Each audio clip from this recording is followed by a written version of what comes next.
Saudara yang terkasih, itu ya. Jadi gereja Katolik ya melaksanakan suatu kearifan dan kebijaksanaan supaya apa? Supaya ya pewartaan. Jadi kita menjadi umat Kristen itu kan karena anugerah, lalu kita dipanggil, lalu kita diutus. Anugerah itu ya kita laksanakan dengan karya misi kita. Nah, Undang-Undang Perkawinan 1974 yang mengganti tata cara lama justru meruwetkan situasi. Sekalipun demikian, kerukunan antar umat beragama relatif meningkat pada level menengah ke atas, sekalipun ada masalah berhubungan dengan beberapa surat keputusan Menteri Agama nomor 70 tahun 78 tentang penyiaran agama dan nomor 77 tahun 78 tentang bantuan luar negeri. Jadi ada hal yang cukup merugikan bagi kepentingan gereja Katolik. Undang-Undang tahun 1974 itu kan membuat semua perkawinan yang terjadi di gereja Katolik harus ya semua perkawinan itu ya harus ada akta catatan sipilnya. Harus perkawinan negara lagi. Sebelumnya ya cukup dengan surat kawin gereja sudah diakui negara. Tetapi setelah tahun 1974, semua perkawinan pada tahun 1974 di gereja Katolik harus dicatatkan sipil lagi. Ya. Jadi undang-undang itu mengatakan perkawinan itu harus dilangsungkan di lembaga agama masing-masing, kemudian dicatatkan di negara. Nah, jadi untuk sekarang perkawinan itu ada tenggat waktunya. 11 hari setelah menerima sakramen perkawinan, itu harus paling lambat dicatatkan di negara untuk mendapat ya surat kawin dari negara.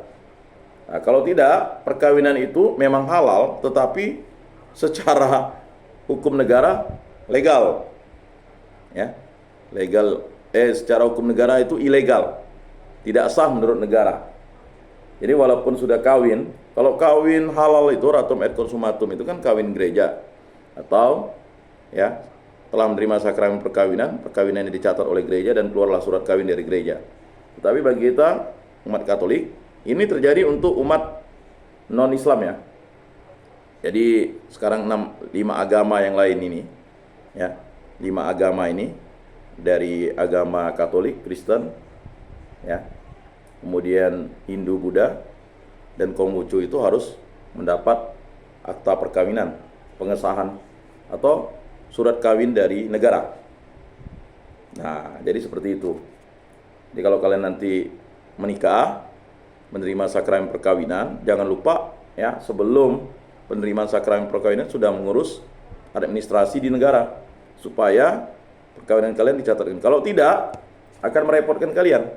Akte anak kalian itu akan hanya muncul nama mamanya, ya, nama dari ibu si anak itu. Nah itu yang dimaksud merepotkan itu. Ya tetapi tidak, karena kita 100% Katolik, 100% Indonesia harus mengurus itu. Kalau tidak mengurus, repot. Lalu lebih ruwet lagi. Sekarang harus bersidang lagi, mencari saksi-saksi lagi ya. Nah repot lah. Makanya jangan merepotkan diri. Jadi perkawinan itu dirancang dengan baik. Begitu juga dengan ya Surat Keputusan Menteri Agama tahun nomor 70 tahun 78 tentang penyiaran agama dan nomor 77 tahun 78 tentang bantuan luar negeri yang praktis menjadi penghalang kemajuan umat Katolik dan meresahkan sehingga perlu ditenangkan dengan Surat Keputusan Bersama dua Menteri nomor 1 tahun 1979 yang merupakan aturan pelaksanaan dari kedua keputusan yang terdahulu dengan pernyataan bahwa pemerintah tidak bermaksud mengurangi hak dan kemerdekaan seseorang untuk memeluk atau menganut agama dan melakukan ibadat menurut agamanya itu. Jadi nanti kalian dalami SK ini ya. Jadi SK ini sebenarnya ya dibuat untuk mengatur, pemerintah itu bisa mengatur ya. Tetapi memang dampaknya itu justru malah membuat ruwet dan sukar. Tetapi ya setelah muncul lagi nomor 1 SK nomor 1 tahun 1979 itu menjadi lebih bijaksana peraturan yang dibuat khusus untuk kepentingan umat Katolik.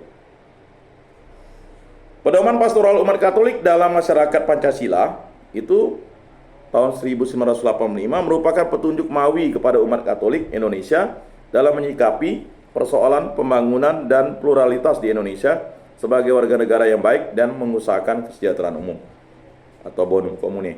Jadi saudara-saudara yang terkasih, kita sebagai umat Katolik ini, maka 100% Katolik, 100% Pancasilais, 100% Indonesia. Karena sudah dibuat pedoman pastoral. Jadi kita, apapun sekolah tingginya, dimanapun, kita wajib belajar Pancasila, 2 SKS itu. Ya. Itu masuk dalam kurikulum. Masuk dalam ya mata kuliah. Jadi semua ya itu wajib belajar Pancasila. Ya. Mengapa? Ya, karena kita sebagai umat Katolik itu adalah bagian utama, bukan utama ya. Makanya Sugio Pranoto katakan 100% Katolik, 100% Indonesia. Pada tahun 1985 semua uskup di Indonesia adalah putra-putra Indonesia. Jadi ini tonggak sejarah ya. Jadi tahun 1985 ini semua uskup itu ya adalah putra-putra Indonesia. Dan misalnya warga negara asing itu diminta untuk misalnya uskup dari ya bukan orang Indonesia diminta untuk pindah ke warganegaraan atau mengurus yang namanya surat ya sebagai warga negara Indonesia. Dalam sidang wali gereja tahun 1986, nama Mawi yang telah digunakan sejak tahun 1955 diganti menjadi KWI, Konferensi Wali Gereja Indonesia, KWI. Maka tonggak sejarahnya Mawi berubah menjadi KWI itu tahun 1986.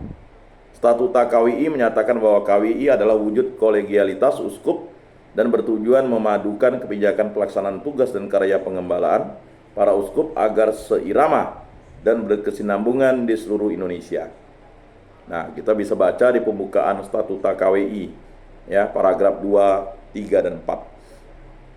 Pada tahun 1989, Paus Yohanes Paulus II berkunjung ke Indonesia dan disambut dengan antusias oleh umat Katolik Indonesia. Inilah Paus ya yang berkunjung ke Indonesia.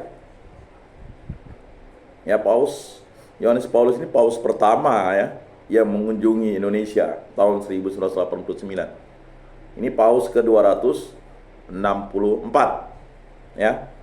Paus ke-265 itu Paus Benediktus, dan Paus ke-266 ini semoga dapat berkunjung ke Indonesia. Jadi itu Paus kedua yang akan berkunjung di Indonesia nih. Sejarah. Semoga dia betul datang ke Pontianak ya. Dan kita wajib hadir apapun ya sibuknya kita. Karena kunjungan Paus ke Indonesia itu tonggak sejarah di Nusantara ya tahun 1984 itu kan 450 tahun.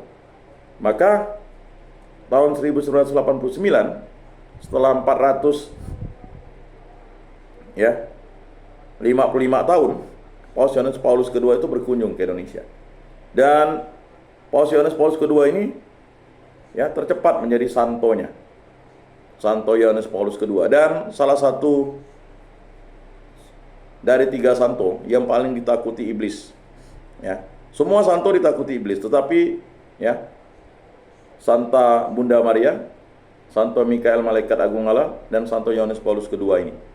Ya, itu menurut kesaksian seorang imam yang sudah mengusir kurang lebih ya 160.000 setan atau iblis di dunia. Ya, umurnya 92 tahun sudah meninggal di Vatikan. Nah, tonggak sejarah tahun 89 itu, dan akan berulang lagi setelah tahun 2024. Jadi 89 ke 2024 itu ya sekitar ya mau 20 berapa tuh ya 25 tahun setelah itu ya, 89 ke 25 ya, atau 35 tahun ya, 35 tahun ya, semoga terjadi ya. Nah, saudara-saudara yang terkasih,